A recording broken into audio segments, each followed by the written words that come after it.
on guztioi eta eskerrik asko hemen etortzeagatik eta gurekin hemen egoteagatik. Tras la inauguración de las jornadas, damos paso a la ponencia marco de las mismas, que lleva por título Violación creciente e impune de los derechos humanos en los conflictos actuales. Dos puntos, de Afganistán a Ucrania y Palestina. Esta ponencia va a ser impartida por Víctor Santiago Pozas. A continuación compartiré con vosotros unas pinceladas, unas reseñas sobre el currículum del ponente. Víctor fue periodista en los departamentos de comunicación de la campaña de alfabetización en el Ministerio de Educación y en la presidencia del Gobierno de Nicaragua entre los años 1980 y 1985. Asimismo, también fue profesor en la Universidad Centroamérica de Nicaragua en el año 1986. Desde el año 1987 hasta el 2006 fue profesor, 16, fue profesor en la UPV-EHU y en la actualidad es profesor colaborador en esta misma universidad. Igualmente fue profesor de Comunicación y Conflictos Internacionales en los másteres Globalización y Desarrollo y Cooperación Internacional del Instituto Universitario EGOA de la UPV-EHU desde el 2007 al 2022. Es un gran activista en la asociación Ongi Etorri Refuxiatuak y en la comisión La Guerra Empieza Aquí. Y a continuación, Víctor, Edusunean, sobre la derecha. Egunon, buenos días. Gracias por estar aquí.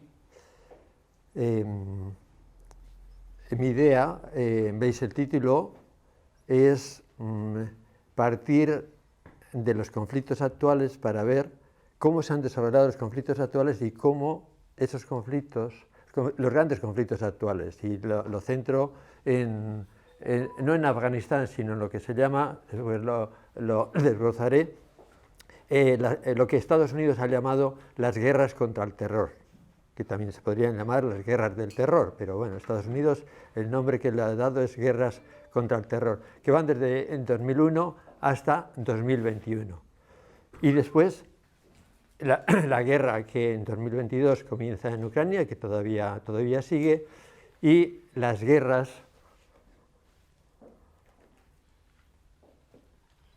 que veis ahí, las guerras de Palestina desde 1948 a 2023. Me detendré, lógicamente, aunque haré un pequeño repaso, pero en lo que está ocurriendo en estos momentos.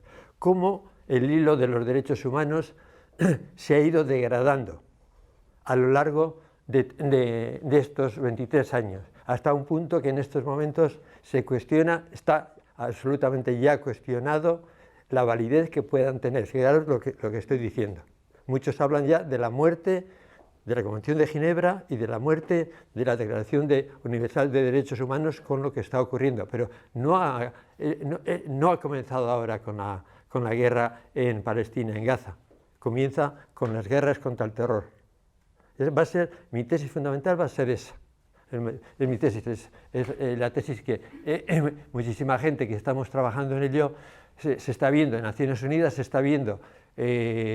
Dimitió hace pocas semanas, hace 15 días, el alto comisionado, el jefe de la Oficina de Derechos Humanos de Naciones Unidas en Nueva York, justamente por ello, porque pensaba, aunque sigue teniendo buena relación, pero pensaba que no se estaba dando la respuesta adecuada. Es decir, que la Declaración de Derechos Humanos e incluso las leyes, el derecho internacional, estaba fallando estrepitosamente ante los ojos de todo el mundo y todo el mundo lo estaba viendo. O sea, es un poco mi tesis. Pero esto, ya digo, no comienza ahora.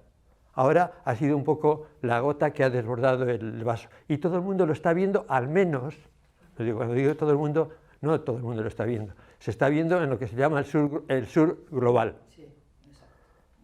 No se está viendo en muchos lugares de Europa, no se está viendo en Estados Unidos. Algunos sí. Una noticia que aparece esta mañana, 500 funcionarios del propio gobierno norteamericano han sacado una nota diciendo que están en absoluto desacuerdo con la política que el gobierno norteamericano está desarrollando. 500. Bien, entonces eso es un poco de lo que voy a intentar. No sé si me dará tiempo, porque quiero hacer primero un pequeño repaso de lo que fue las guerras contra el terror, después abordar lo que está ocurriendo en Ucrania y terminar con lo que está ocurriendo en Gaza. Parto de esa idea. Los derechos humanos se han utilizado, no me remonto más atrás, en lo que llevamos de siglo, como arma de propaganda de guerra, como un instrumento de propaganda de guerra extraordinario. Si el enemigo viola lo que se entiende por derechos humanos, lo voy a denunciar, voy a sancionarlo, etc. Si lo violamos nosotros, digo nosotros, en este caso Occidente, silencio, desinterés. Esa es un poco la posición, con una consecuencia. Yo os podría preguntar, pero también os voy a interrogar. En las guerras contra el terror, en las guerras de Irak, de Afganistán, ¿quedó sancionado alguien del gobierno norteamericano que de manera ilegal comenzó la guerra de Irak e incluso la de Afganistán? Nadie. Impunidad total. Voy adelantando cosas que digo, porque ¿cuánta gente murió en esas guerras? ¿Alguien tiene? Según una universidad norteamericana, que es la que más ha estudiado, la Brown University, 1.957.000 personas, 1 millón de personas de manera directa, 4,5 millones de manera indirecta, de acuerdo a la ratio que hay en estos momentos de muertes directas con muertes indirectas. Nadie ha salido, no ha habido la más mínima sanción. Y por eso señalo ahí la hipocresía, el doble rasero, la muerte. Antes lo he dicho claramente, mi conclusión es esa. En estos momentos ha caído una losa sobre todo el derecho internacional, porque se está rompiendo a ojos vistas, se está rompiendo en televisión, en directo, las 24 horas. Seguid. Sí. Te voy a hacer una pregunta inocente. ¿Cuál es el fin de la guerra? ¿De cuál? El fin de todas las guerras. Porque, cada guerra, pero voy a ir entrando un poquito, porque hay una cuestión son los fines que se dicen y otra cuestión son los fines que se pretenden en realidad. En cada una de las guerras hay unos fines que como propaganda se lanzan y hay otros fines que en la realidad están detrás de por qué yo intervengo en Ucrania, por desnazificar Ucrania. Pues ¿dónde están los nazis? Había muchos nazis, ciertamente había muchos dentro del batallón Azov, era un batallón de ultraderecha y muy nazificado hasta en sus... Pero esa no era la razón principal. Había una guerra anterior desde 2014, es decir, cada guerra tiene unos objetivos para la propaganda y otros objetivos reales. Y de los que nos enteramos son de los objetivos de la propaganda. Da lo mismo, ¿eh? O sea, podemos coger de Estados Unidos, podemos coger de Israel, da lo mismo. Bien, entonces, ese es un poquito y digo, he desbrozado un poco, pero para que veáis dónde quiero llegar.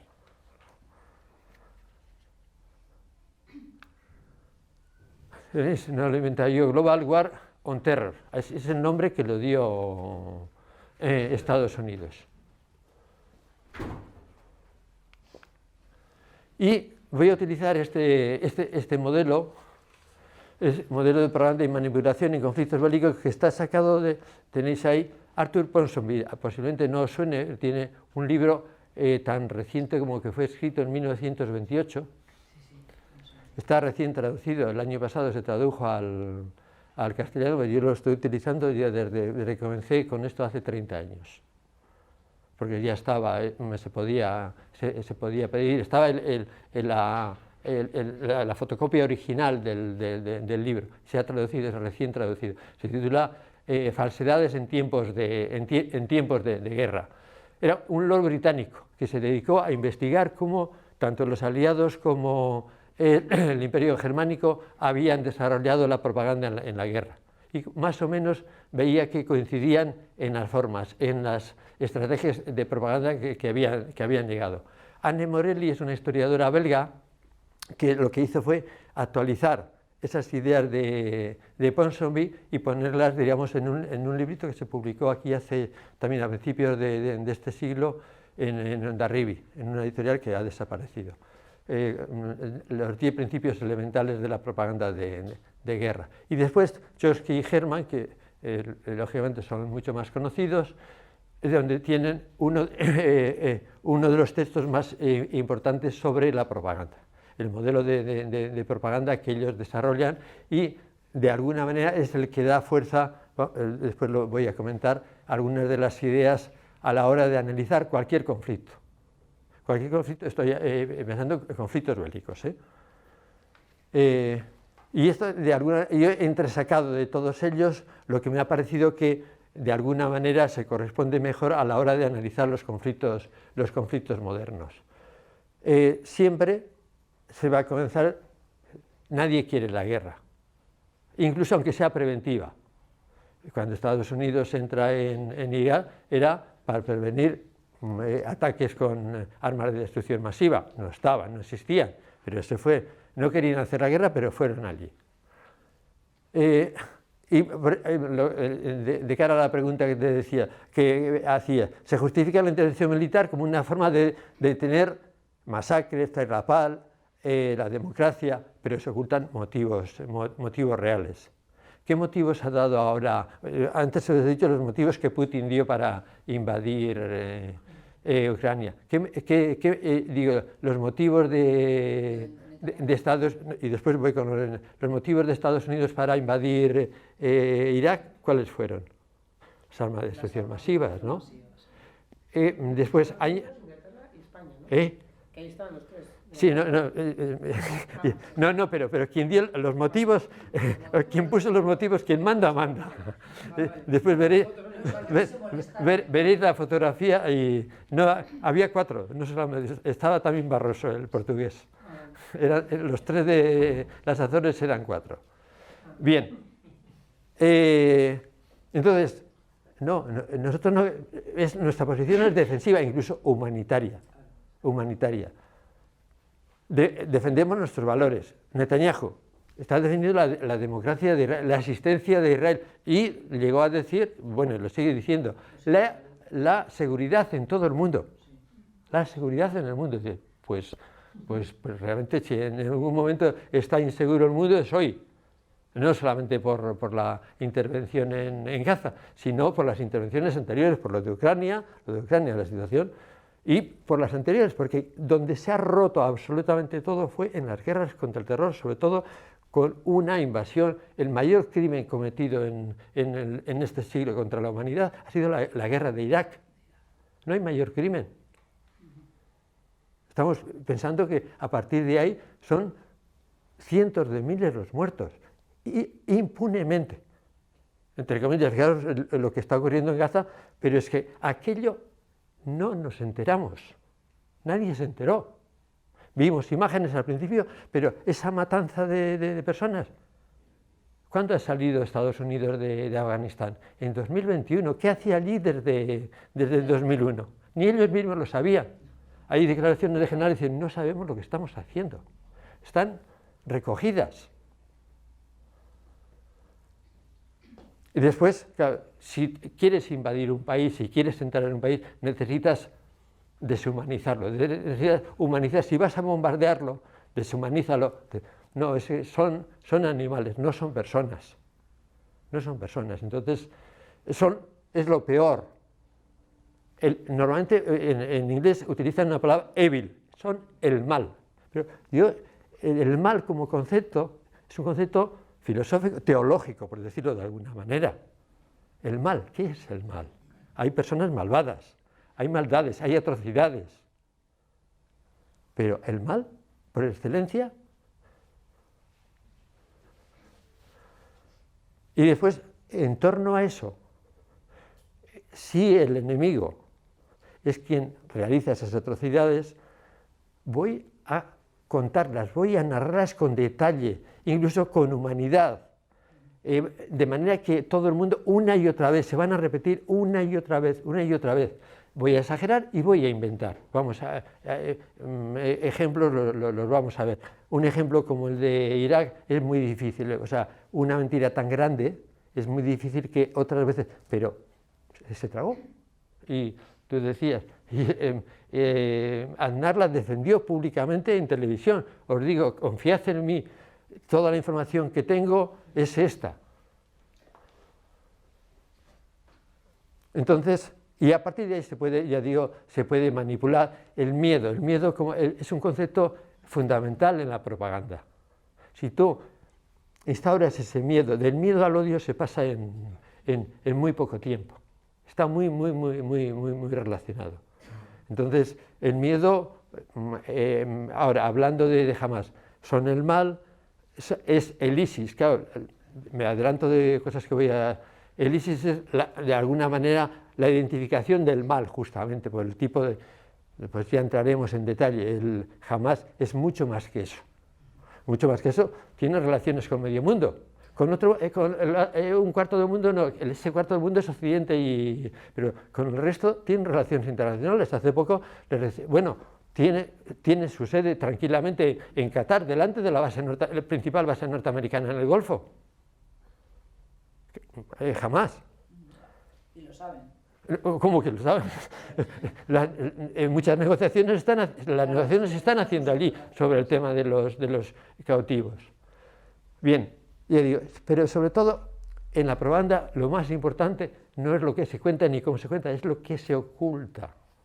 Los silencios. Lo estoy diciendo ahora. ¿Qué información teníamos sobre esas cifras de 1 millón de muertos, de muertes directas en esa guerra del terror? Ninguna. Ninguna. Ya digo, algo así, 4,5 millones, pero estamos hablando ya no de un genocidio como lo que se está planeando en Gaza, no, estamos hablando de un genocidio masivo.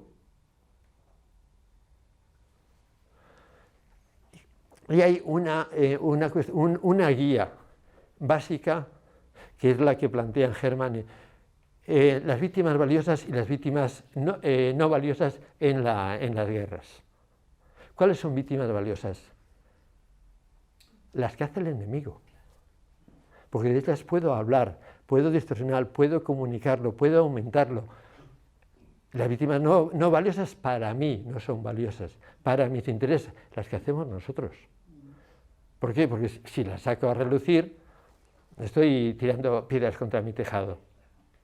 Entonces, eso, mirad siempre en la información cuando un medio habla de unas cosas y no habla de otras. Si oculta a las víctimas de nuestra parte, está sencillamente mintiendo. Mintiendo. Y pensad que normalmente todas las partes hacen lo mismo.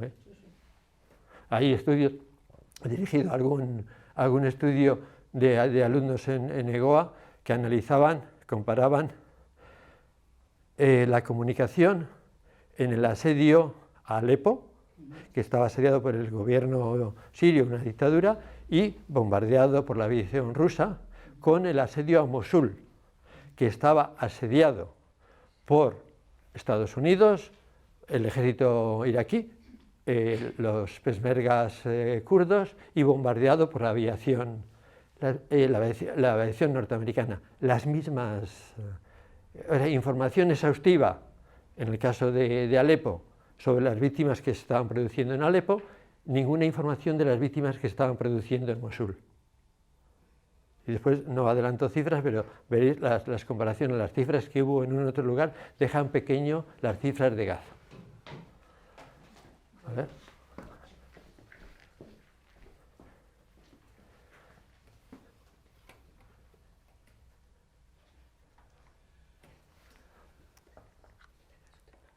Bueno, pues voy a ver cómo hago, porque si con esto llevamos más de 20 minutos y me parece que tengo como 100 transparencias, o sea que vamos a ver cómo. Pero de alguna manera estoy intentando adelantar lo principal, por si acaso. Casi he comenzado por las conclusiones. Un segundito, que había algo importante ahí. Bueno. Lo había comentado, los derechos humanos, ya digo, como arma propagandística, pensad en eso siempre. Estoy hablando de conflictos, pero claro, tiene un peso enorme para todo lo demás, porque si en estos momentos, para Europa se dice, se ha suicidado como autoridad moral, y en eso está muy claro, aceptando el apoyar la mayor parte, no todos, pero en cualquier caso no ha habido un posicionamiento claro. Hubo un posicionamiento, pero era solamente sobre el cese al fuego en la Asamblea General de Naciones Unidas, pero la minoría se posicionaron a favor de ese posicionamiento, la minoría. La mayoría se abstuvo y otra parte estaba incluso en contra del cese al fuego. Bien, también como un esquema que os puede ayudar en las guerras contra el terror ha habido silencio, ha habido participación y complicidad. No ha habido denuncias, no ha habido sanciones, no ha habido recurso al Tribunal Internacional, impunidad. En la guerra de Ucrania, máxima información, al principio sobre todo, ahora no, pero máxima información al principio, muchísima información, denuncia de las atrocidades rusas, recurso al Tribunal Internacional, condena de Putin, impunidad, ¿no? Digo, en ese caso, por lo menos, de algunos de los crímenes, se puede estar de acuerdo, pero la Corte Internacional ha intervenido y a Putin lo ha condenado. En la guerra de Palestina, en Palestina, ¿no? Porque no es guerra de Israel con Hamas, hay guerra de lo que se ve habitualmente, incluso a veces hasta en Al Jazeera, después se han ido corrigiendo, ya pone guerra de Israel en Gaza. Eso se puede, pues en realidad es el comienzo de un genocidio y la limpieza étnica ya se está haciendo. 1.600.000 personas han tenido que desplazarse, son refugiados internos ya. Y si a nivel internacional no se interviene, la ofensiva va a seguir. Y Israel va a intentar, los planes los ha publicado una revista israelí, planes para trasladarlos al desierto de Sinaí. ¿Entiendas? Está publicado, ya digo, por una revista israelí de hace 15 días. Bien, en ese caso, digo, silencio y minimización de lo que se está haciendo. No estamos en el peor de los lugares. Digo, me refiero aquí, ahora, en Euskadi, incluso en el Estado español, en cuanto a información. Hay otros lugares de Europa con muchísimo menos información todavía. Hay poca, pero no son muchos los medios, pero hay más. Y aquí en Euskadi, especialmente. Y después las redes sociales, afortunadamente, están jugando un papel que nunca habían jugado. Yo estoy siguiendo a través de informaciones, por un lado Al Jazeera, pero por otro lado, directamente a través de Instagram. Tenéis en Instagram algunas de las mejores crónicas durísimas de ver, durísimas Hay cuentas de gente de Gaza mismo. De Gaza, sí, estoy con ellos. Entonces, pero en lo que son los grandes medios de comunicación, no.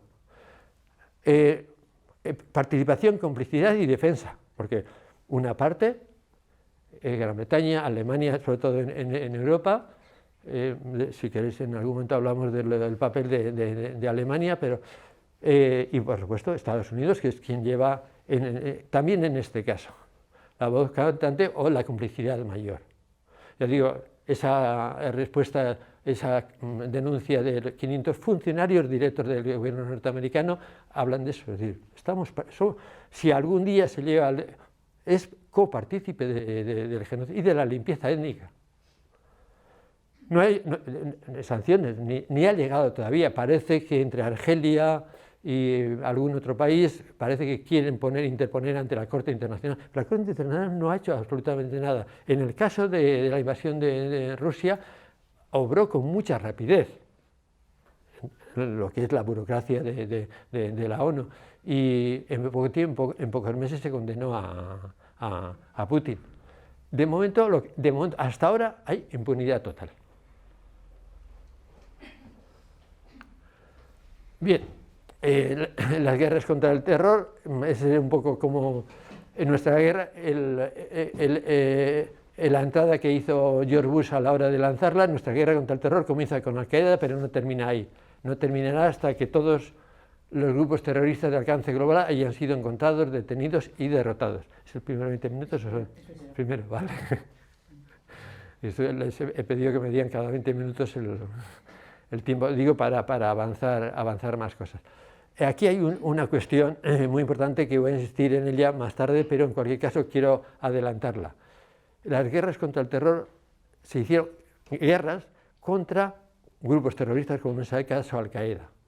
Hace poco Biden reconocía que habían cometido muchos errores y era uno ese, tratar militarmente algo que tiene otras dimensiones, que son dimensiones de seguridad, son dimensiones de servicios secretos, son dimensiones policiales, son no dimensiones. Las guerras multiplican.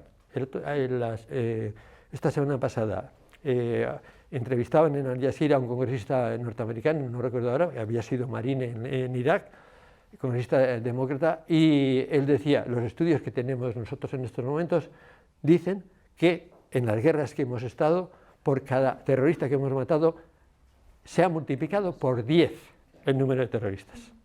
Ha habido lo que se llama un boomerang. Las guerras multiplican. Los niños que sus padres han muerto, que sus hermanos han muerto, en estos momentos que están ellos desplazados, hay 700.000 niños desplazados en estos momentos en Gaza. O sea, la desesperación es su futuro. De sus padres ya lo ha sido, la de ellos va a ser todavía mayor si les trasladan a... El 70% de la población de Gaza viene justamente de la zona de los kibús donde Hamás asesinó a cientos de civiles. De ahí vienen. Bien, entonces me centraré en Afganistán y en Irak y voy a hablar algo de Siria, yo creo que no, de Libia, porque no me daría tiempo. En las principales intervenciones militares de Estados Unidos entre 2001 y 2023. Tenéis ahí, vamos a ver si se ven, Afganistán, Pakistán. Pakistán no ha aparecido nunca que haya en los medios de comunicación y sin embargo hay como 60 y tantos mil muertos en Pakistán. ¿Por qué? Porque los talibanes se desplazaron a Pakistán y los drones norteamericanos bombardeaban habitualmente la población.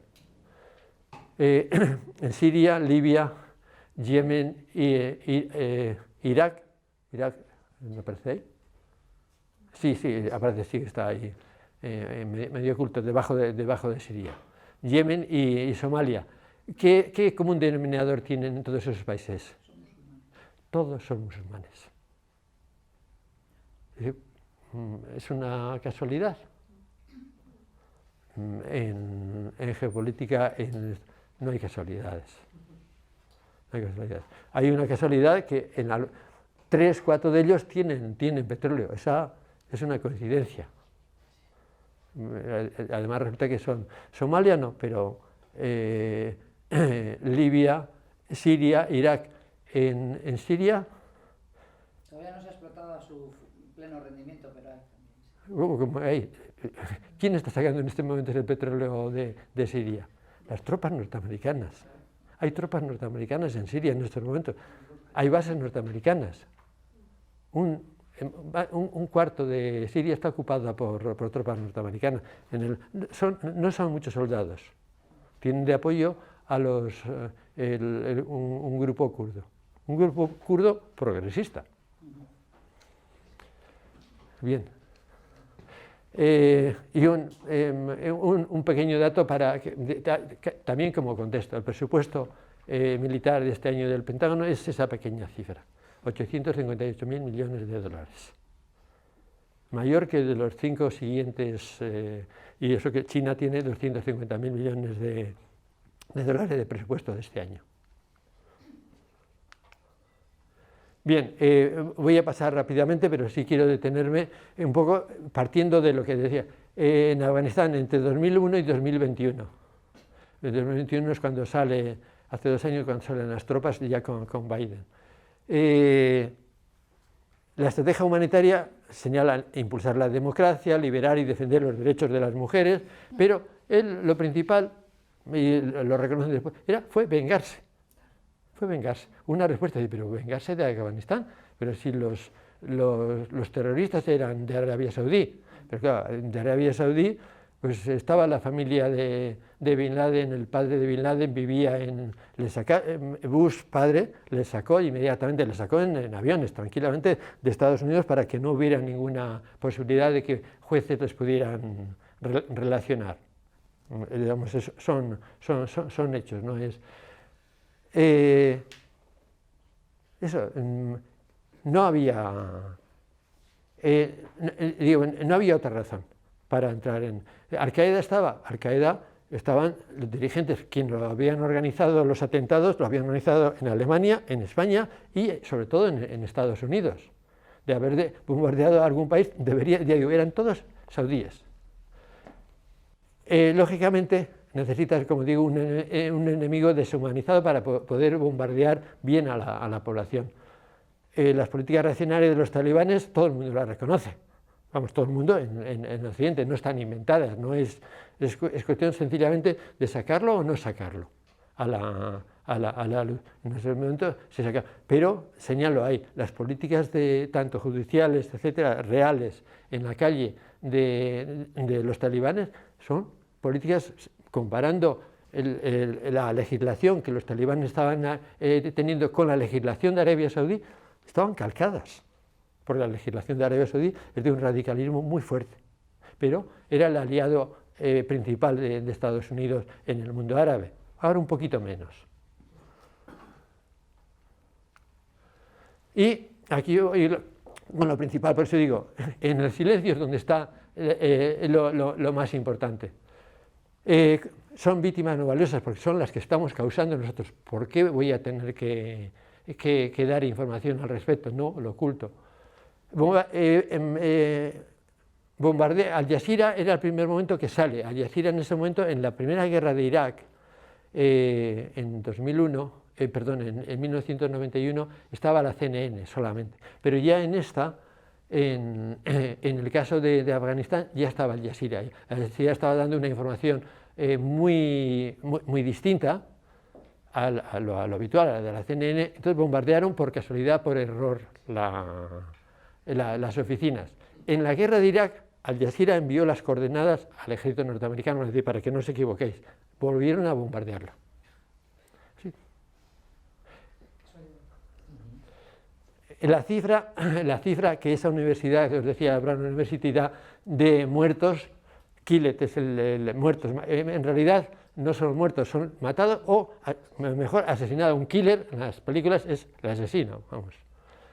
Es decir, cifra reconocida. Pues hay un grupo de médicos norteamericanos que han estado asesorando siempre en conflictos a Naciones Unidas y elevan muchísimo tanto las cifras de Afganistán como las de Irak, muchísimo más. Se quedan estas pequeñas, pero bueno, partimos de esa cifra que es yo digo sencillamente porque de una universidad norteamericana y en ese sentido debería tener menos suspicacias al respecto. Numerosas masacres en bodas, masacres en funerales, reunión de personas, bombardeo con drones. La única característica que se exigía era que fuera zona hostil, que fueran varones y que tuvieran pinta de tener más de 15 años. Para los drones se bombardeaba, los drones bombardeaban allí, pero la orden salía de las bases norteamericanas. En Estados Unidos, los pilotos de los drones están, digamos, a miles de millas de distancia. Ellos decían que no, que era muy seguro, pero lo cierto es que estudios que se han hecho de cada 10 víctimas, una era un terrorista y 9 eran civiles que no tenían nada que ver. Una consulta, ¿qué cantidad de habitantes tiene Afganistán? ¿Qué porcentaje? Afganistán, me parece que son como 42 millones de habitantes. Pakistán casi 200. Pakistán 200. Sí. Sí, Pakistán, sí. Millones de personas, no voy a detenerme pero millones de personas tuvieron que huir de Afganistán, sobre todo hacia Irán. En Irán hay como más de 1 millón de refugiados, en condiciones muy malas, pero 1 millón de refugiados afganos. Y hacia Europa, hacia Europa normalmente entran por la ruta balcánica, entran por Trieste a la zona europea, normalmente quieren ir a Alemania o a Gran Bretaña. Me parece que fue en 2016, hubo un acuerdo de la Unión Europea con Alemania, de Alemania, bajo el cobijo de la Unión Europea, con el gobierno de Afganistán para deportar a 80.000 afganos que vivían en Alemania. Pero en 2016 estaban en plena guerra. Se llegó al acuerdo. Me parece que fueron, sí, 5.200 millones de dólares. Era una violación flagrante, además también a la luz pública, porque no lo ocultaron. Los refugiados que vienen de un país en guerra deben tener al menos la protección internacional, ser reconocidos como refugiados. Se hizo públicamente. Amnistía Internacional lo denunció. O sea, hay una denuncia muy fuerte de Amnistía Internacional al respecto. Algo que tampoco apenas ha salido. Y ha sido ya después de 2021. Una de las razones por la que la situación de Afganistán está muy mal, entre otras muchas, es ese bloqueo de más de 9.000 millones de dólares que eran del gobierno anterior, que era aliado de Estados Unidos, estaban en bancos norteamericanos. Biden los ha bloqueado, y no solamente los ha bloqueado, sino que ha destinado, está en juicio, porque en realidad él decía, bueno, sé que va a ir a juicio, pero 3.500 millones para las víctimas del 11S. De los 9.500 millones, de nuevo, pero si fueron los saudíes los que bombardearon. Bien. Castigo colectivo a todo el... Pero digo, esas informaciones, de todo esto, hay investigaciones en Estados Unidos desde el primer momento de la guerra, ha habido investigaciones, ha habido libros, ha habido artículos, pero en los grandes medios de comunicación no. ¿Qué importa que haya académicos que hablen de esto? Está en las revistas, está en grupos progresistas, pero no está en la opinión pública. Cuando hablo de silencio, no es que haya un silencio, hay un silencio en los grandes medios de comunicación, y si hay un silencio en los medios de comunicación, lo está en todos los lugares. Bien, digo, sencillamente preguntaos, después de 20 años, Estados Unidos abandona Afganistán y entrega el poder a los mismos a los que había 20 años. ¿Para qué has hecho 20 años de guerra? ¿Para qué has matado a 200.000 personas? Sí. Es más, eran los mismos barbudos antes jóvenes, ahora más viejos. Como se suele decir. Los mismos. 4 presidentes de Estados Unidos para entregar eso. 800.000 soldados pasaron porque hay rotación permanente de soldados, por Afganistán. Esa pregunta no la hago yo, se la hacen los generales, se la hacen los soldados. ¿Qué hemos hecho aquí? ¿Qué intereses era? No, hay gente que ha hecho unos negocios impresionantes. Gasto no. Para las grandes empresas de armas no ha sido un gasto, ha sido un beneficio enorme. Enorme.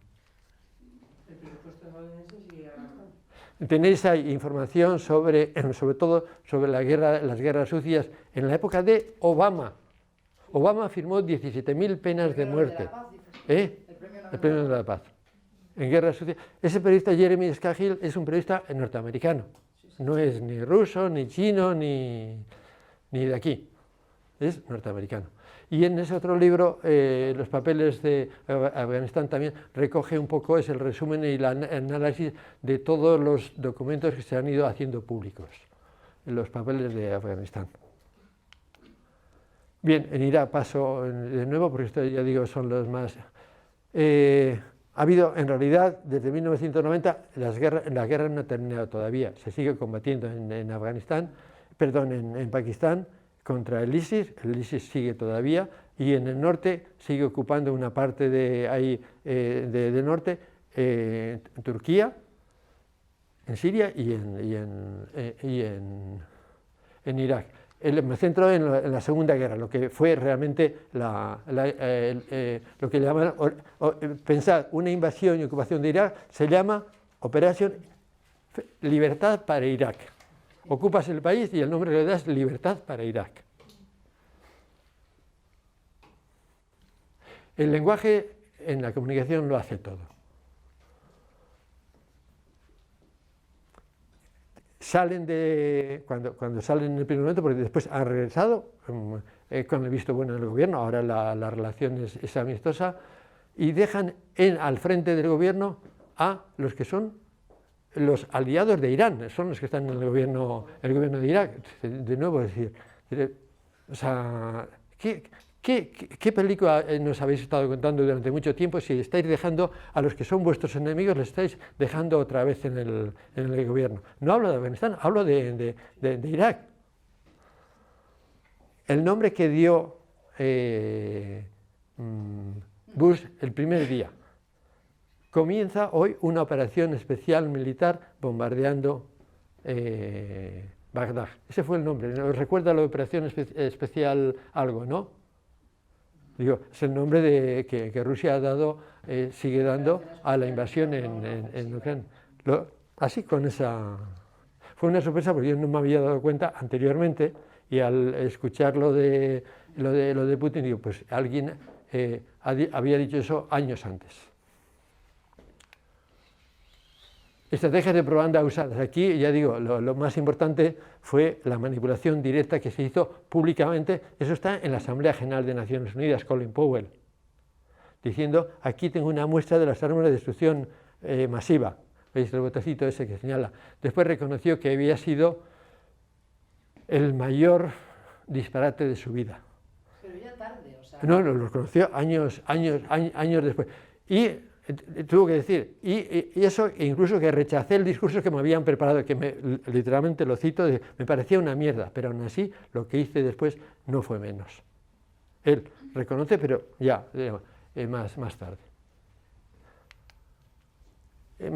Un senador, un congresista, recogió 935 afirmaciones falsas y las publicó en la web del Congreso, de afirmaciones falsas de miembros del gobierno sobre los objetivos de la guerra. El jefe de prensa de la Casa Blanca publicó un libro con ese título: Lo que pasó dentro de la Casa Blanca de Bush y la cultura del engaño. Dice, no se reduce a un evento, no es solamente un momento, una mentira, no, dice, es toda la atmósfera que se creó. Un problema, el engaño permea nuestro discurso nacional, todo, no es un momentito, todo. Y sobre todo, dice, un problema más fundamental fue que los asesores de Bush, ellos decidieron emprender una campaña de propaganda política para vender la guerra al pueblo estadounidense. Tenéis ahí los cuatro por eso decía, los cuatro de las Azores, que siempre se oculta, no sé por qué, a Barroso. O sea, y una carta que escribió, que se publicó en el Wall Street Journal, hablando de los valores europeos. Ocupas un país y hablas de los valores europeos. Eso ha sido un poco, siempre, hablo de este siglo, no hablo de más, porque en el fondo siempre ha estado esto, la forma de defender los objetivos que se dicen defender. ¿Qué tenemos en común? Democracia, libertad, los derechos humanos y el Estado de Derecho. Cuando decía antes lo de arma de propaganda, los derechos humanos es lo que tenemos en común. Y invades un país. Tortura gente. Bien, en los medios de comunicación, los grandes medios repitieron las mentiras del gobierno, después se arrepintieron, 40, vale. Vale, entonces ahora sí que tengo que ir muchísimo más. Repitieron las mentiras del gobierno.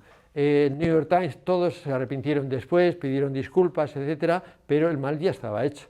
Habían sido ellos mismos. Lo están haciendo, La CNN ha entrado empotrada con los tanques israelíes y nos están enseñando los túneles supuestamente de Hamas. Sí, hoy ya. Y no hay ningún fact-checking que le dicen ellos. No controlan la información. Es lo que le dice el soldado israelí, que tienes que cerrar esto. Hoy, ahora, mientras estamos hablando. Esta mañana, sí. Esta mañana han comenzado ya a difundir eso. El derribo de la estatua de Saddam Hussein fue otra, pero eso fue un momento. Esto tiene importancia desde el punto de vista de casi como anécdota de engaño, porque si en realidad había 200 personas. Yo recuerdo que yo estaba viendo la CNN en directo y pensé que eran millares de personas, porque pensé, digo, han salido todos los chiitas que habían sido aplastados por el gobierno de Saddam Hussein, han salido todos, ¿qué va? Eran 200 iraquíes que habían sido trasladados por un grupo que estaba apoyando la CIA, tenían Chalabi, se llamaba el director, que vivía en Estados Unidos, había sido aerotransportado allí y llevaron a 200 personas para que hicieran este intento de decir, igual que ocurrió después de la caída del muro, las estatuas de Marx, de Lenin, etcétera, etcétera, lo mismo, sí, otro momento de la historia, recrear eso. Y tenéis ahí, pusieron primero la bandera norteamericana y ya después se dieron cuenta que decir que estás liberando y pones la bandera del ocupante, pues no queda nada bien, y cambiaron enseguida. Esa bandera estuvo como 5 minutos solamente ahí. Puesto. Esa era veis, toda la plaza está llena, ¿no?, de gente. Es el momento que está ocurriendo. Lo que hay son tanques, no sé si los podéis... sí. Y un pequeño grupo allí. Y no era para menos porque ahí están señalados. Este era el grupo de operaciones especiales psicológicas de propaganda quien lo había hecho. Después lo escribieron y hicimos esto. Y lo reconocen. Es un documento que después ha sido desclasificado. Y ahí lo explican. Dice, pasamos por casualidad por allí y vimos la oportunidad de hacerlo. Bien, se creó a nivel de Europa una oficina que tuvieron que cerrar porque hubo una denuncia, lo denunció New York Times, que se había creado una oficina para falsificar las informaciones en Europa. ¿Cómo? ¿Falsificar las informaciones en Europa que son aliados? Pues ¿qué no haréis en otros lugares? En Irak, en otros lugares, sí pagaban directamente a los periodistas iraquíes para que pusieran sus nombres en lo que escribían los especialistas norteamericanos. Así fue.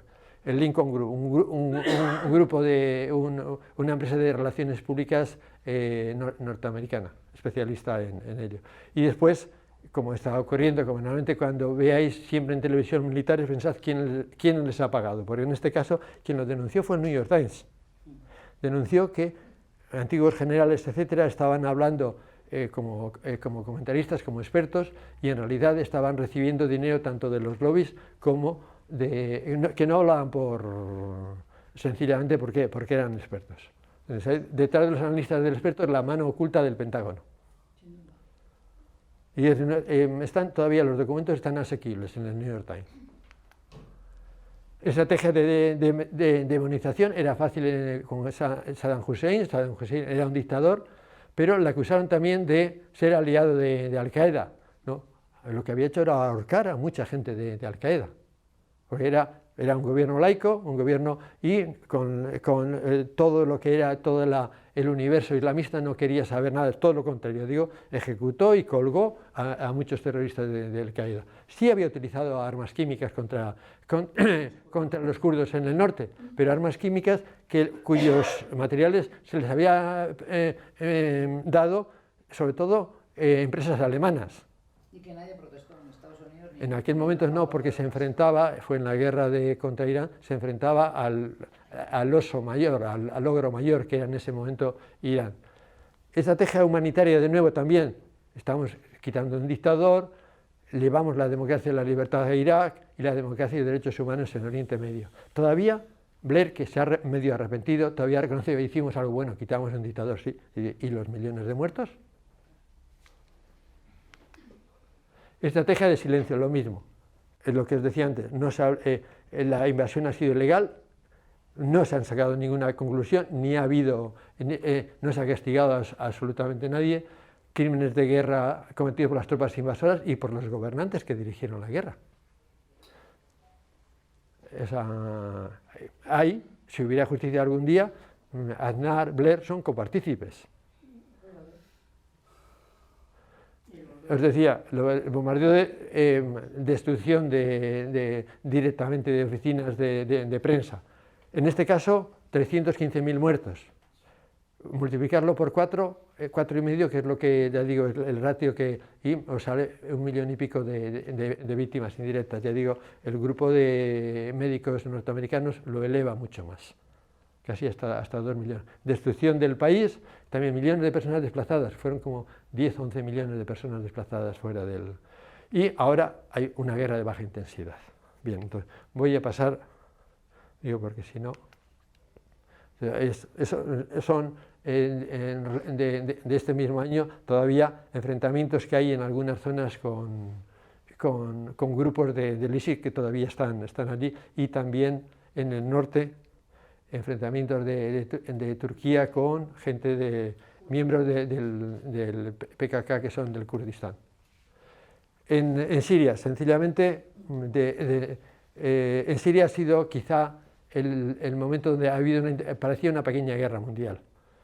Comenzaron interviniendo, no se ve bien, en 2013 Arabia Saudí, es lo que pone, Emiratos Árabes, Qatar y Turquía, dando apoyo a yihadistas. En 2013 intervino ya Estados Unidos con Obama, después ha seguido Trump y ha seguido Biden. En estos momentos hay tropas, como os decía, tropas norteamericanas dentro.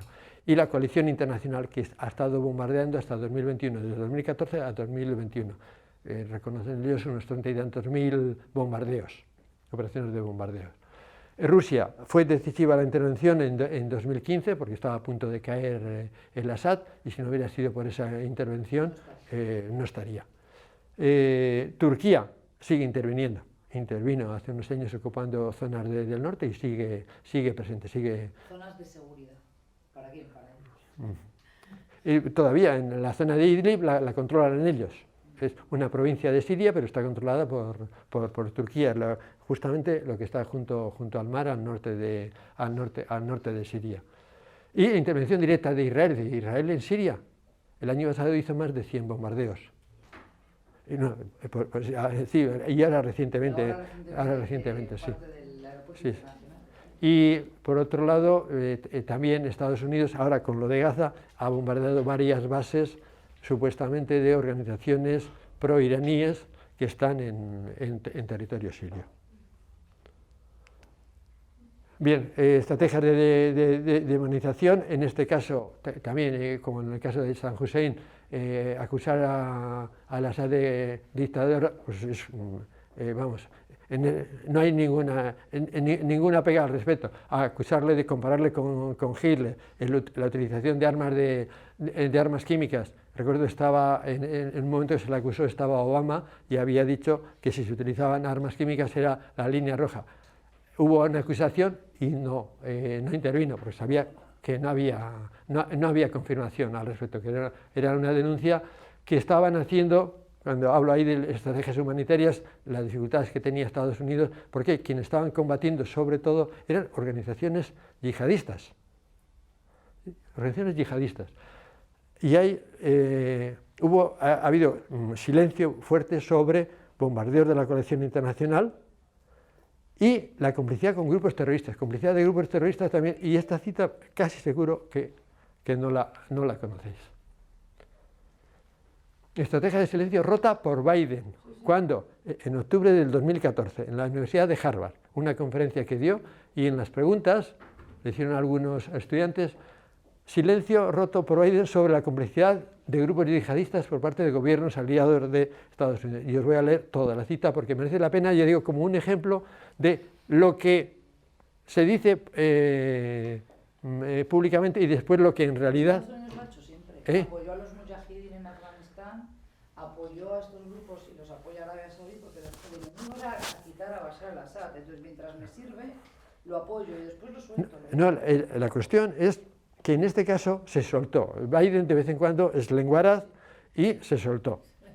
Y esa es cita textual. Ha estado hasta que fue presidente, cuando era vicepresidente con Obama, esta cita estaba el texto, él se le veía, hablaba, ahora está quitada, solamente se puede escuchar la voz, no se le ve a él.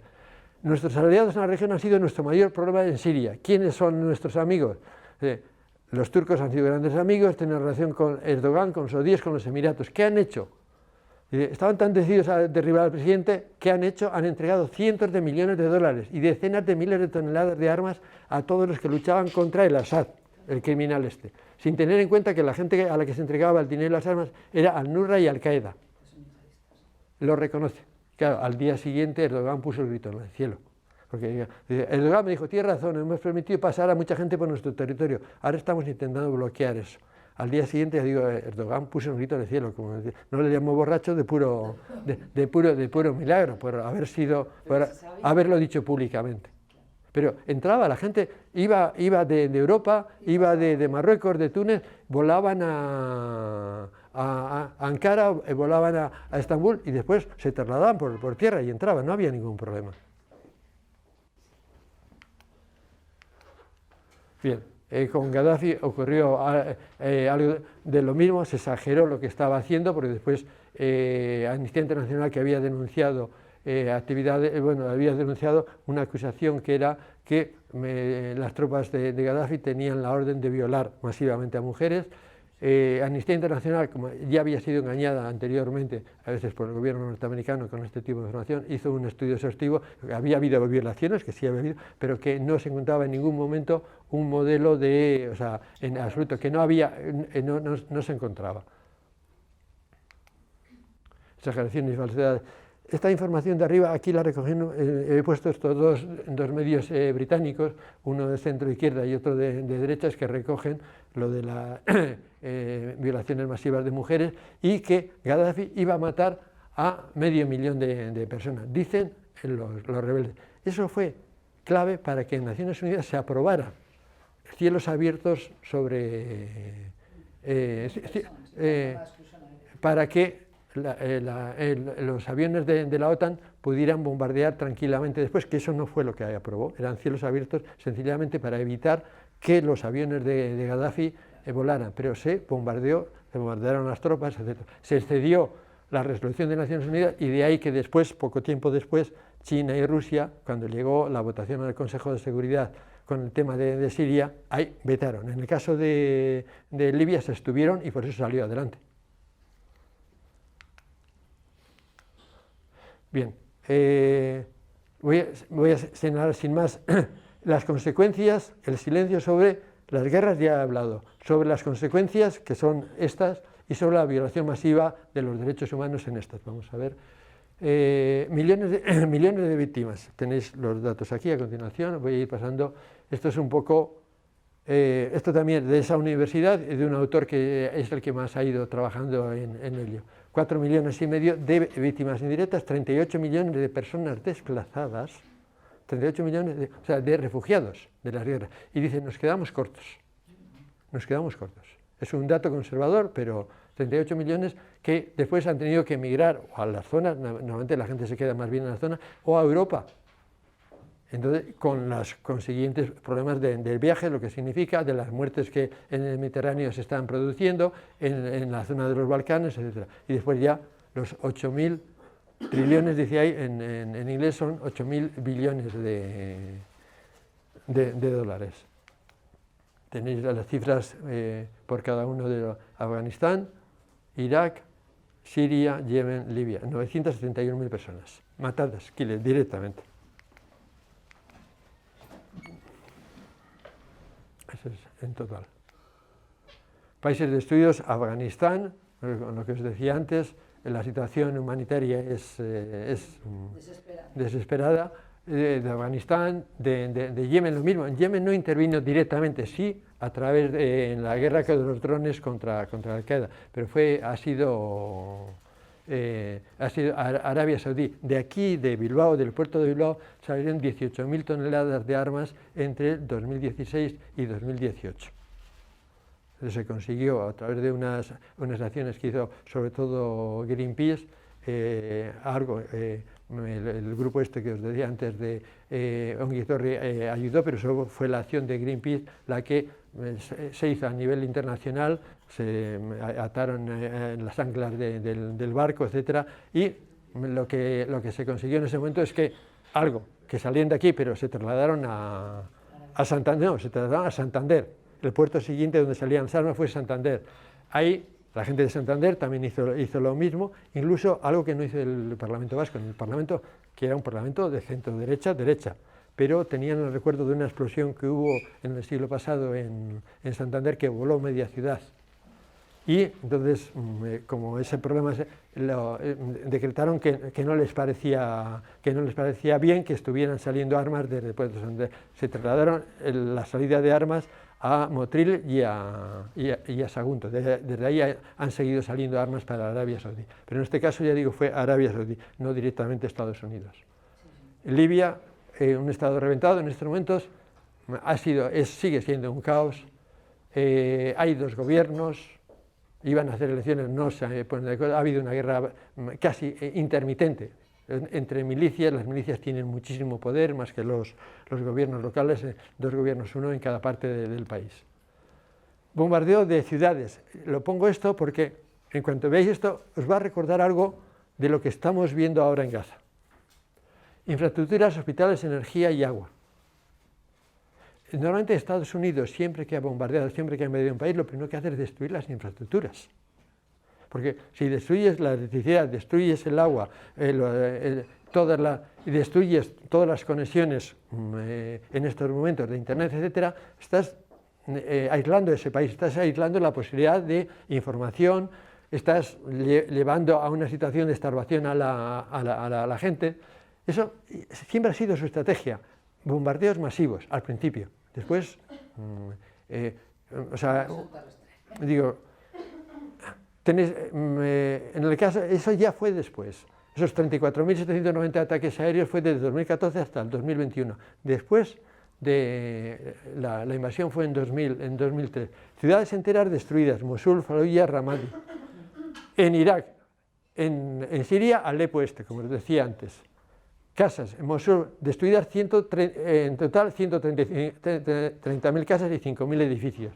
Raqqa era la capital del Estado Islámico en Siria, en la zona norte oriental. Destruido el 80%. Y esto os puede sonar porque en estos días ha resonado en Israel. El presidente Trump y el secretario de Defensa dijeron contra el Estado Islámico: esta guerra es una guerra de aniquilamiento. De aniquilamiento, que es la palabra que han repetido una y otra vez en Israel ahora. O sea, por eso digo que en realidad el modelo, la matriz, arranca ahí, arranca con muchísimos muertos, la destrucción, la impunidad está ahí. Ahí tenéis una noticia que solamente dio el Independent británico. Y la información era del jefe de servicios secretos de los kurdos. Los kurdos fueron las tropas de a pie del ejército norteamericano. Y dice: tememos que ha habido 40.000 civiles masacrados en Mosul, donde ellos habían intervenido, donde ellos habían intervenido, no es que lo dice alguien, lo dice el jefe de servicios secretos. 40.000. Ciertamente, ahora en Gaza son 11.600, me parece, los muertos 11.500, ahí fueron 40.000 en 6 meses. Vamos, todavía tenéis ahí, para quienes no se teme que cuando haya muerto en la batalla para recuperar la ciudad, a medida que se revela la escala de víctimas. Después hubo diferentes fuentes, dependiendo de los servicios kurdos dan esa cifra, la IP da, contados por ellos, 9.000 en las morgues, y la colección internacional da 326, Estados Unidos. Es la cifra que da. Una pequeña diferencia, ¿no?, entre 40.000 y 326. En esos bombardeos, otra. Vale, pues entonces voy a dar un salto, porque si no me paso unas cifras estas imágenes para que veáis el nivel de destrucción. Sí, y os recuerda pues lo que estamos viendo en estos días. Fallujah, Ramadi, Siria, Alepo. Raqqa era la capital que si es un vídeo, si lo viéramos, os recordará vídeos que se han visto estos días de la zona de Gaza. Bien, hemos hablado, paso adelante. Simplemente este dato, un momentito. No, quiero ir para atrás.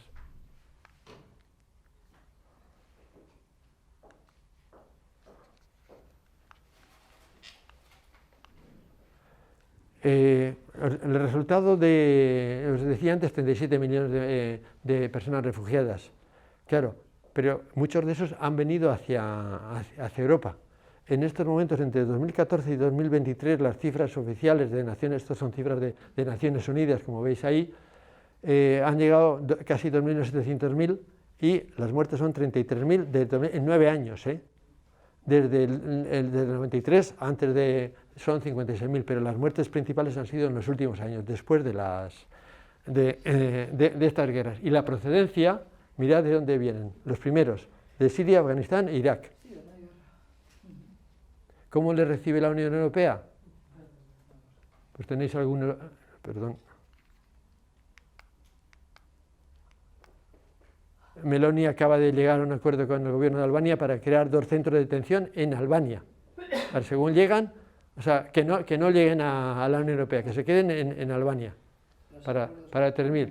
Alemania acaba de aprobar también deportaciones masivas más rápidas, gobierno socialdemócrata, no gobierno de derecha ni de extrema derecha como en el caso de Italia. Digo por poner, y pongo un ejemplo más claro, más directo, la posición de Marlaska con la masacre de Melilla. Todavía no tengo ninguna responsabilidad que asumir. Pedro Sánchez dijo en su primer momento, después se arrepintió, pero dijo en su primer momento, un trabajo bien hecho. En el Reino Unido, aparte de ponerles en leprosarios naves como las antiguas en las pestes, la deportación a Ruanda, que en principio los tribunales han dicho que no, pero confían ellos en que lo han recurrido y que ganarán la apuesta, vamos. Ahí tenéis algunos datos sobre el asalto a la legalidad internacional, violación masiva de derechos humanos, en todo ello. Un segundito, no sé si tengo, por si acaso.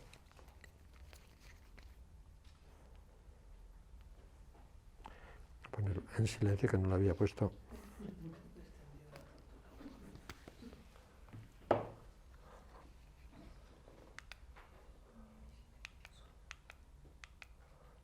Complicidad de los grandes medios en la guerra contra el terror, han sido portavoces de los grandes medios, han sido portavoces. Claro, los grandes medios en realidad hoy en día pertenecen sobre todo al sector financiero. Antiguamente podían ser magnates como Berlusconi, hoy en día prácticamente al sector financiero. Entonces el sector financiero está, digamos, copado por los grandes fondos de inversión en el mundo, entonces son la voz de su amo. Es decir, o sea, es muy difícil pedir a un periodista, puede ser muy bueno, que pueda hacer otro trabajo diferente al que hace estando en el medio que está. No estoy disculpando, pero digo, esa es la misión de los grandes medios de comunicación, es esa. Por eso digo, en el caso de Gaza, en los grandes medios de comunicación hay un seguimiento total y en el caso de Ucrania similar. Lo que os decía antes, las estrategias usadas en la guerra contra el terror se están utilizando ahora, se siguen utilizando, se han utilizado y en las guerras que hay en África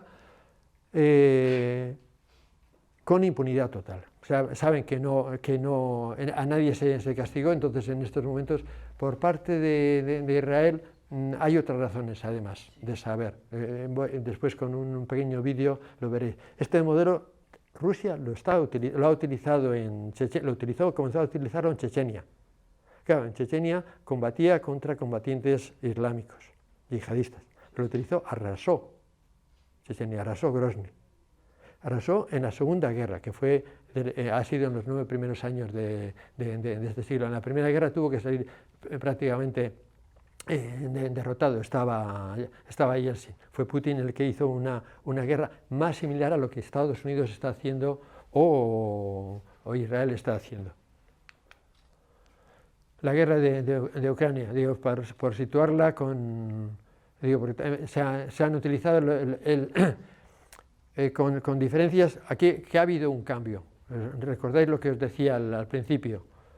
Mucha información, mucha información, denuncia de los crímenes de Rusia, recurso a Naciones Unidas y de lo principal, pues la guerra continúa, pero al menos, como dice Chomsky, al menos algunos de los crímenes rusos reciben una cierta atención y Putin se le ha condenado. Pero claro, salta la pregunta, que es la que está saltando hoy, y me adelanto.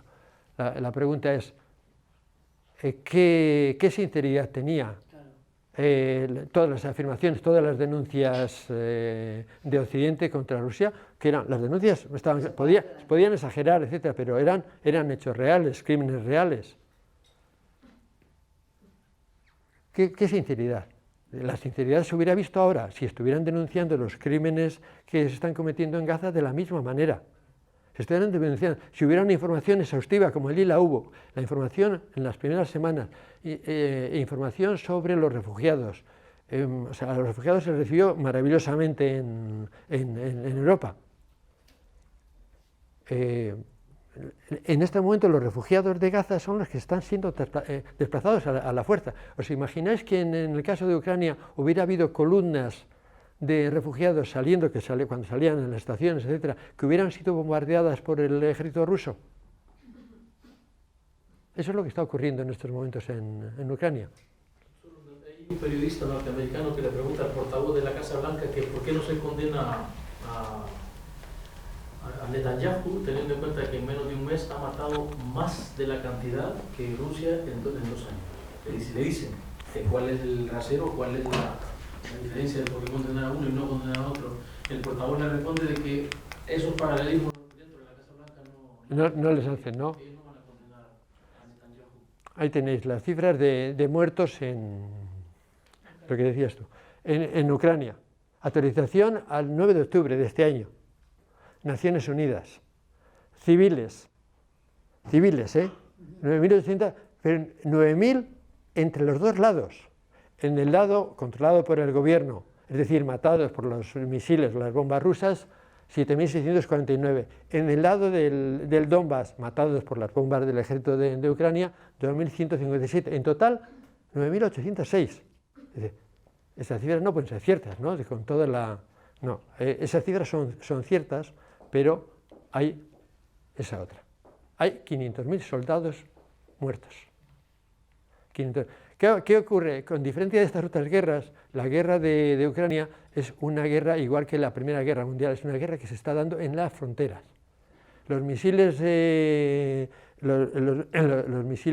Rusia atentan contra las infraestructuras civiles, más que infraestructuras de uso, electricidad, agua, etcétera, pero no contra la población, entre otras cuestiones porque a Rusia le interesaba mucho ocupar y no destruir, porque quería quedarse con ese territorio, entonces no quería destruirlo.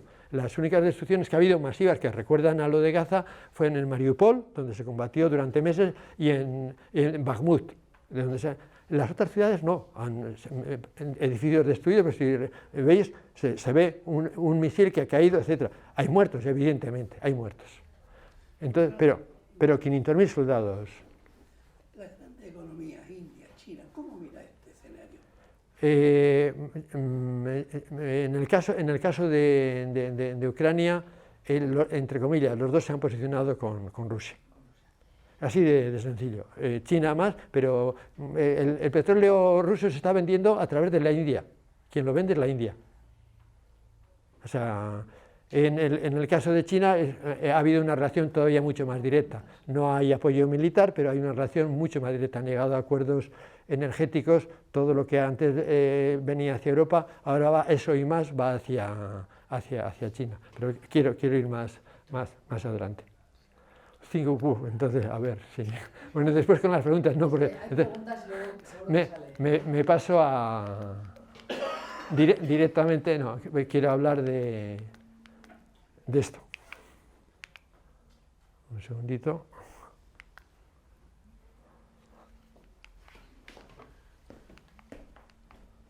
De lo que está ocurriendo ahora en este momento, aunque sea, dame 10 minutos por lo menos. Sí, no, hacemos... vuelvo con lo mismo. Estrategia de defensa humanitaria. ¿Qué dice Netanyahu? No queremos la guerra. aniquilar jamás, eso bien tiene lógica, si ese no es un objetivo irreal, es un objetivo. Otra cuestión es que sea posible de realizar. Defender la existencia de Israel, claro, siempre que hay una guerra, Israel lo plantea como una razón de existir o no existir. Si somos derrotados, dejamos, pero jamás nunca ha planteado ese problema. No. Nunca ha planteado ese problema. Primero, no tiene ninguna capacidad, desde el punto de vista de ser una amenaza existencial, y eso Netanyahu lo sabe. Defender la democracia de Israel, si escucháis después un momentito, hay un vídeo de 2 minutos de Gideon Levy que sí me interesa escucharle porque tiene más fuerza eso que todo lo que yo pueda decir. Y la seguridad mundial menos, eso es sencillamente una bravata que no se la cree, vamos, ni sus hijos se la creen. Estos son los objetivos reales. La limpieza étnica y la expulsión. La limpieza étnica lleva planificada desde hace muchísimo tiempo. Yo sobre esto he hablado muchas veces y hay información. La de ahora, la planificación en esto, sí es más reciente, pero desde hace mucho tiempo Netanyahu llegó a decir, recordáis la matanza de Tiananmen en China, que no hemos aprovechado la oportunidad en aquel clamor que se hizo de haber expulsado a toda la población, la de Gaza y la de Cisjordania, a Jordania, que su pretensión es esa. Su pretensión es esa. Esa es la realidad. Una nueva marcha la estamos viendo. Hay de Instagram, no recuerdo ahora el nombre del chaval que lo hace, un chaval muy joven. No, es en Gaza. Saliendo la población, son imágenes, Al Jazeera las ha comparado con las de la Nakba, quitas el color y son las mismas imágenes, incluso a veces niños, mujeres, ancianos, etc., las mismas imágenes. Nada más que en este caso es el doble de la población que salió en la Nakba del 48. Son 1.600.000. Da un plazo de 24 horas, la segunda Nakba. Eso fue hace 2 meses, en octubre. Enseñó un mapa de Oriente Medio sin solamente Israel. Solamente Israel. Y lo enseñó en la Asamblea General de Naciones Unidas. ¿Qué más quieres? Estrategias todas estas citas las leo, digo, porque merece la pena. También Netanyahu, jamás es ISIS y lo derrotaremos como el mundo ilustrado derrotó a ISIS. Les interesa mucho la comparación con ISIS, porque ISIS, ¿cómo se le derrotó? A bombazos. Bueno, se le derrotó, sigue vivo todavía. ISIS se trasladó a África, en estos momentos en el Sahel, ISIS está vivito y coleando. Pero allí por eso enseguida, en 24 horas dijo, estamos en guerra. Es nuestro 11 de septiembre. ¿Por qué? ¿Qué hizo Estados Unidos después del 11 de septiembre? Bombardear, invadir. Es lo mismo. El ministro de Defensa, ¿quién es el enemigo de nuestros vecinos? Jamás, es el ISIS de Gaza. Irán, Hezbollah y Hamas son el eje del mal. En aquel momento eran Irán, Irak y Corea del Norte para Bush, el eje del mal. Deshumanización y apuesta por la limpieza étnica y el genocidio. El ministro de Defensa, me imagino que esto lo habéis escuchado varias veces. Luchamos contra humanoides y actuamos de acuerdo a ello. No son humanos. No son animales. No son humanos. No habrá electricidad, ni alimentos, ni agua, ni combustible. Estamos en la Edad Media. Y hay una, que no la he traído aquí, pero hay una cita más dura todavía de Netanyahu, que habla de Amalek. Amalek es un personaje, el mal, por decir de alguna manera, contra el que luchó el viejo pueblo de Israel, y no recuerdo ahora si es de Isaías, está en la Biblia. Y el planteamiento es, destruiremos todo, hasta arrasaremos la ciudad, mataremos niños, mujeres, animales, todo, absolutamente. Es una cita del Antiguo Testamento. Tuvo el cuidado de no poner la cita, pero sí citar al personaje, que es la personificación del mal en Israel. El general Yoram Eilan, debemos creer un desastre humanitario sin precedentes. Daniel Hagari, portavoz del ejército, el énfasis cuando bombardeamos no está en la precisión, cuando hablan de escudos, está en el daño, y lo dice el portavoz. O sea, para que el Craig Mohiber, que es el funcionario de Naciones Unidas que dimitió, si es un genocidio de manual, lo están diciendo, lo están publicando, lo están admitiendo, están orgullosos de hacerlo. Están orgullosos, lo dicen. Entonces, ¿qué es lo que falta para que la comunidad internacional es un eufemismo? Cuando se habla de comunidad internacional solamente se habla de Europa y Estados Unidos. Lo demás no es comunidad internacional. El presidente Herzog, que es un hombre moderado, es toda una nación la responsable. No es cierta esta retórica de que los civiles no son conscientes ni participan, es absolutamente falso. Esos civiles podrían haberse levantado, podrían haber luchado contra ese malvado régimen, el de Hamás, que se apoderó de Gaza mediante un golpe de Estado. Mentira. Ganó unas elecciones limpias, reconocidas por la Unión Europea como limpias, en 2006. El ministro de Seguridad, mientras Hamás no libere a los rehenes que tiene en sus manos, lo único que se necesita para entrar en Gaza son cientos de toneladas de explosivos de la Fuerza Aérea, ni un gramo de ayuda humanitaria. Para la semana pasada se habían tirado el mismo número de toneladas de dinamita que la bomba de Hiroshima. En estos momentos supera a las toneladas de dinamita, porque se ha estado bombardeando con bombas muy grandes, dadas todavía por Estados Unidos. Hoy aparece, ahora, hace 2 horas, aparecía la noticia de que está de nuevo repostando todo lo que se había gastado, Estados Unidos. Y lo que quería es que vierais este vídeo y después ya, un segundito.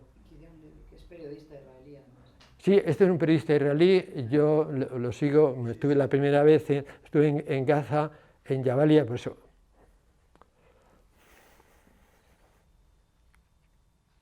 How can someone call Israel the only democracy in the Middle East when in its backyard there is one of the most cruel, brutal tyrannies in the world? How can you do it?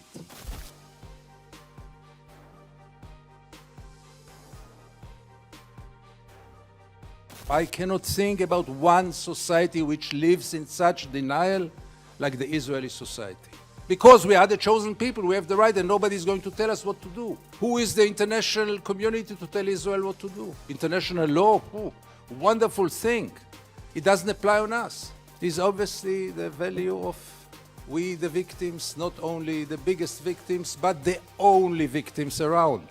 I know many occupations which were longer than Israeli occupation. Some were even more brutal, even though it's getting harder and harder to be more brutal than the Israeli occupation. I don't recall one occupation in which the occupier presents himself as the victim. Not only the victim, the only victim.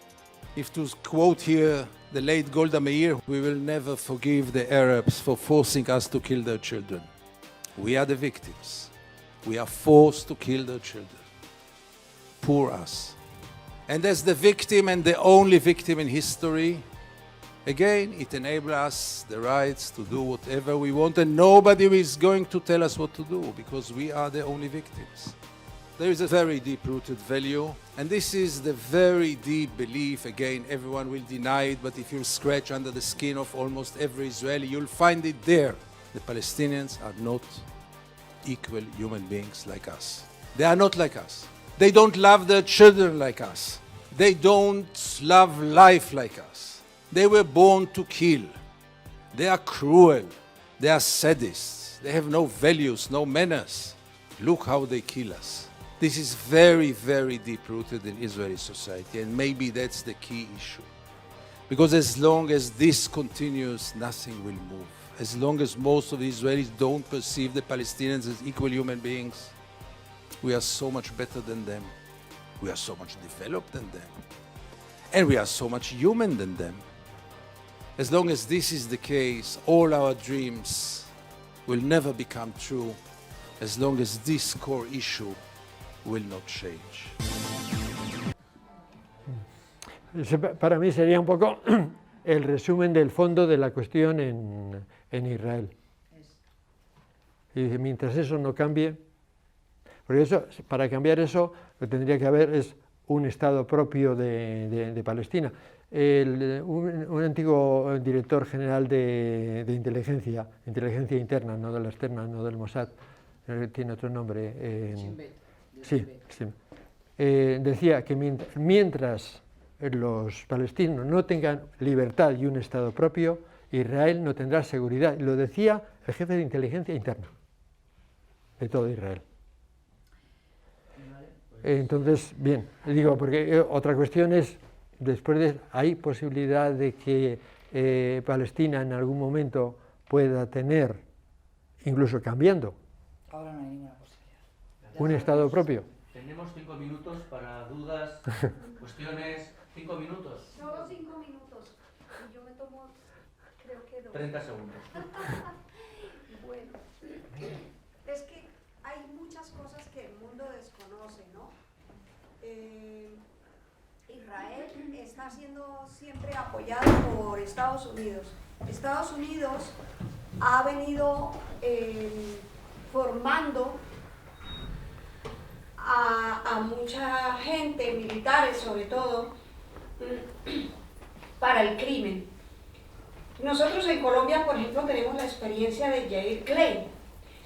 Yair Klein fue en el año 87 a Colombia, a una zona del Magdalena Medio colombiano, a entrenar a jóvenes para formar los grupos paramilitares que descuartizaran a los campesinos, a las mujeres, a los niños en zonas rurales de Colombia. Y ya tenemos una historia de dónde viene esa ideología, esa formación de cómo acabar con el más débil y de aplicar lo de la tierra arrasada. Entonces allá, por ejemplo, en Colombia, ese hombre que fue un criminal que llegó allí, que después, años más tarde, después de muchas luchas de organizaciones de defensoras de derechos humanos, se logró que por lo menos se declarara a ese hombre que mediante pactos y convenios, esto no es gratuito, porque es que esto es de los gobiernos también, ¿no? Pactos y convenios militares y económicos entre el gobierno de Colombia y el gobierno de Israel. Entonces, llevaron a este tipo y a otros militares israelíes a entrenar, a personas para el crimen. Y en este momento, por ejemplo, el hecho de que otros países hayan roto relaciones como Brasil, Israel le vende armas a Brasil, Israel le vende armas a Colombia, Israel le vende armas a Perú, Israel le vende armas a... Entonces, claro, o sea, ¿dónde está y cómo puede tener un país tanto poder económico para hacer una guerra y que no quede débil? Son preguntas ahí, ¿no? Para dejar sobre la mesa. Se podría hablar muchas cosas. Quedan 2 minutos. Nos están diciendo desde la organización que el tiempo es muy justo, que tenemos que irnos ya. Entonces, 2 minutos, más que una pregunta, una reflexión rápida que tenga alguien, pero rápida. Sí, mi pregunta, reflexión Después, para ti. perdona, después te respondo después. En privado contestáis. Sí. Víctor, primero agradecerte, Sí. no es nada fácil resumir tantos años de tanta política exterior nociva, o sea que felicitaciones porque de alguien que entiende de esto y da clase de esto te puedo decir que has hecho una clase admirable. Segundo, lo preocupante para mí ya no es desmontar las mentiras que recibimos a diario, desmontar esta política. Sabemos los intereses de Estados Unidos, sabemos los intereses de Israel y a veces intuyo cuáles podrían ser los del gobierno de España y otros de Europa. Ahora bien, si esto está ocurriendo ante nuestras narices, nos lo están retransmitiendo en vivo y en directo y nosotros estamos permitiéndolo, es porque nosotros también en Occidente consideramos a los palestinos poco humanos, no los consideramos iguales a nosotros. En todo caso nos caen mejor que los marroquíes, pero cuando ya hablan de ellos en clave de islam, de amenaza, de yihadismo, los ponemos a todos dentro del mismo saco. ¿Por qué digo esto? Para bajar a tierra tu diagnóstico perfecto. ¿Cuál es la solución para que esto no nos siga pasando? porque también nosotros somos cómplices del genocidio, no solo en Palestina, sino del haber abandonado a los afganos, etc. ¿Qué podemos hacer? Como profesora, como alguien que trabaja esta causa y estos temas, yo miro a mi alrededor, la gente no está preocupada, la gente se quería llevar niños ucranianos a su casa, pero no se quieren llevar niños de Gaza, y de Afganistán tampoco. Y yo fui a Ucrania a traer refugiados para Euskadi, y fui y los traje. Pero no hay casas para niños de Afganistán o de Somalia. ¿Por qué? Vale. Luego contestáis. El chico tenía una apreciación de nada, 30 segundos y nos vamos. Menos de 30 segundos. Perfecto. Yo creo que nos corresponde a nosotros también informarnos un poquito de lo que es el sionismo y lo que es el judaísmo. Claro. Si entendemos lo que es el sionismo, podemos entender lo que hay detrás del pensamiento que delata el periodista en torno al Estado de Israel. El Estado de Israel es un Estado sionista y como tal educa y forma a todos los niños, y esa es la mentalidad que estamos viendo por parte de los soldados del ejército al tratar al palestino como un animal. Yo creo que si buscamos nosotros qué es sionismo, vamos a entender lo que es el nazismo y vamos a entender, entre comillas, todo lo que el sionista está haciendo en este momento con Palestina. Ojo que tiene y lo que fuerza en pretenden ellos. Latinoamérica, mucha fuerza. Es muy importante, porque hay un movimiento Claro. de judíos que están en contra de todo esto que está haciendo Sí. el Estado de Israel y que no son parte del Estado de Israel. Tratados como traidores. Un segundo. 30 segundos, si me permite. Venga. He hablado del estado de la propaganda, es una teoría que tiene más de 50 años. Han hablado de cómo se construyen marcos, y uno de esos marcos precisamente es el miedo al otro. Tarea urgente, yo creo, en la que deberíamos abordar es qué hacer con los grandes medios de comunicación. No pueden ser un servicio público en manos de privadas. Lo decía Rafael Correa, lo dicen más personas en Latinoamérica, ha habido un movimiento importante, mientras la libertad de prensa es la libertad del dueño del medio de comunicación. Y yo creo que ahí tenemos que trabajar si queremos hacer algo. Y Jesús me pide la última y ya terminamos. Sí. Hombre, a mí es que me preocupa todo esto y creo que hay como varias razones. O sea, ahora mismo los judíos desde toda la vida son los que han controlado el dinero, los medios de comunicación, etcétera, etcétera, y creo que por eso nadie les quiere meter mano. Y segundo, es cierto que jamás lo crean los judíos Israel.